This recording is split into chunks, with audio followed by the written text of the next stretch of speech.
Hey everyone, welcome back. In this episode, we'll be looking at how we can interact with our computer via the terminal so that we can create and delete folders as well as navigate through the file system inside of our computer. Now we have access to the terminal called the Anaconda Prompt in this case because we installed Anaconda in our system.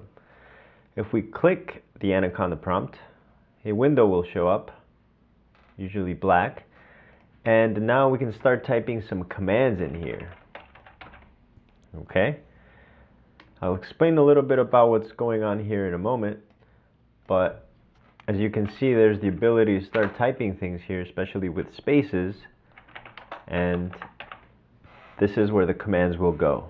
So the commands are pretty much just words separated by spaces.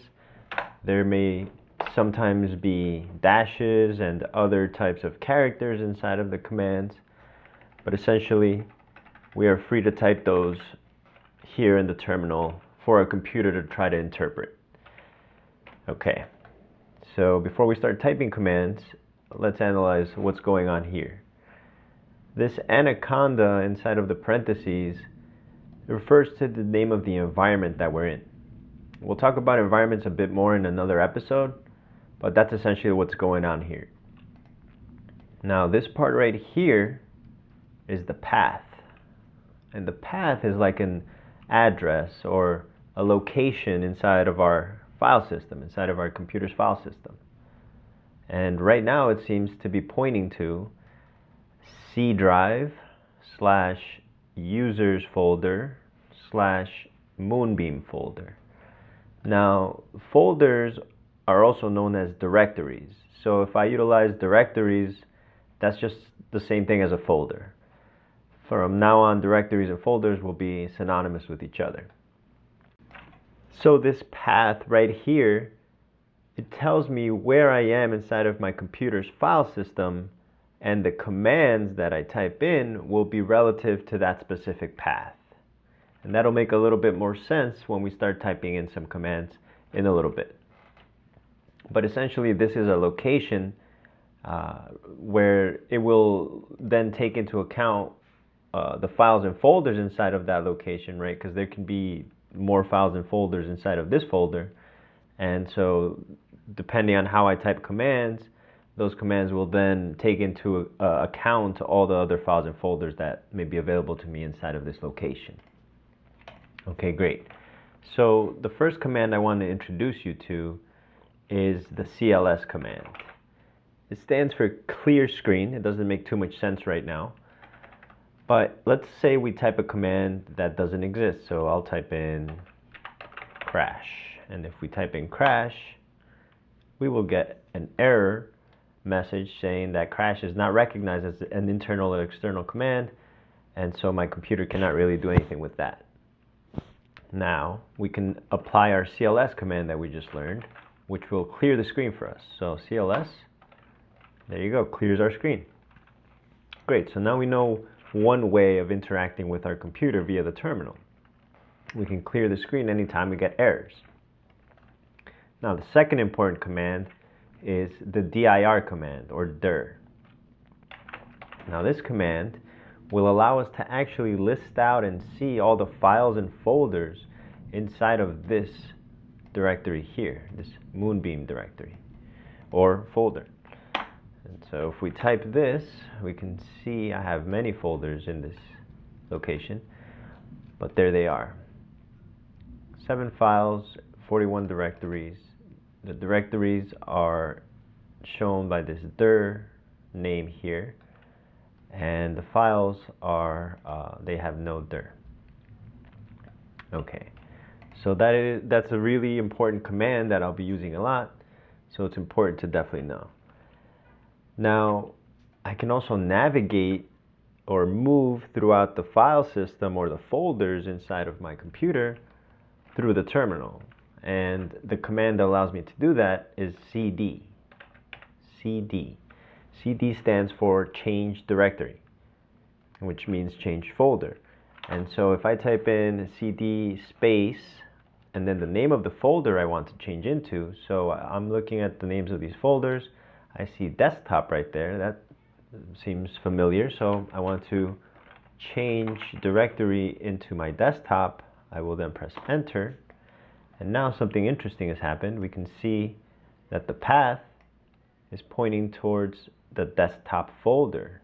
So the desktop is actually a folder inside of my computer. We can now type CLS and we can clear the screen. And there you go, the path still remains. We can still see it there. So I am still now inside of my desktop folder. And let's try to see what exists in my desktop's location here. We can see I have a multiverse folder. So I have two screens. My multiverse folder is somewhere over here, but I will keep that off the screen over here in the main screen. And then I have these two other directories here, which are a little weird and odd. One of them is a period and the other is two consecutive periods. So the question is, what do they represent, or what are they? This period, this directory, this dot, it refers to the current directory or the current folder that you're in. And so in my case right now, it would be desktop. It would be a self-reference to this same folder here. Now, this double dot, that refers to the directory that's above us, or in this case, before, in this horizontal layout. But if you look at it as a folder tree, it would be the folder that's above the current folder that we're in. So two dots here would point back towards the Moonbeam folder up one level. All right, so now that gives us an idea of how we can navigate forwards and backwards or up and down the file system inside of our computer. So if I want to CD, well, actually, before we CD into another folder, let me actually create a folder that we'll be using regularly throughout our videos. I will use another command called mkdir. So this one is make directory, and I will call this one the lab. Okay, and there we see the folder pop up in my desktop. Okay, awesome. Now we can CD, change directory, into the lab. And why can I do that? So if I do dir to list out all the folders, files, everything inside of this folder or the desktop, I can see now I have the lab folder available to me. And because of that, now I can CD into there. So if I type in CD and then I have to type it exactly as it appears, the computer is very literal, so it needs to be exactly the same. I can CD into this new folder. And if I press enter and CD into it, once again, my path changes and updates so that I am now aware that I am in a new spot, in a new location inside of my file system. Okay, and now we can CLS and we can type in dir one more time to list out our folders and our files, and we see that, you know, it's empty pretty much. It just has those two references to the current folder and the folder up one level. And so that is what we can use to go back to the previous folder that we were in. So in this case, we can go back to the desktop. So we can CD ... and now we're in the desktop. And if we want to CD up one more level, we can CD again with ... and now we're in the Moonbeam directory. Okay, and now if we want to CD back to the desktop, right, since the desktop exists inside of the Moonbeam folder, it's right here, we can CD into the desktop, and now we can CD into the lab again. And now any command that I type will be being typed from this location, the lab, the folder that is known as the lab. Okay, that's awesome. I think this is a good introduction to the terminal.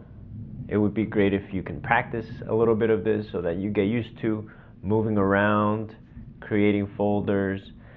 We can also remove folders, so if I want to remove this folder that we just created, we can rmdir And then we can't remove it if we're inside the folder, so we have to go up one level, and now we can rmdir to remove the directory and the name of the directory we want to remove. Okay, so you can see it disappears in the background, and if we type dir now, it doesn't exist anymore. Okay, so this is a way to, like I mentioned, talk to your computer, communicate with your computer, interact with your computer, and the way that we do that is via these commands. And we will be learning more commands in the future, of course, but these are very simple, very basic, and very frequently used commands that I think will be very important in the following videos. So that's why I decided to introduce them to you today. I hope that whatever I showed you made sense, and I appreciate you listening. I'll catch you in the next video.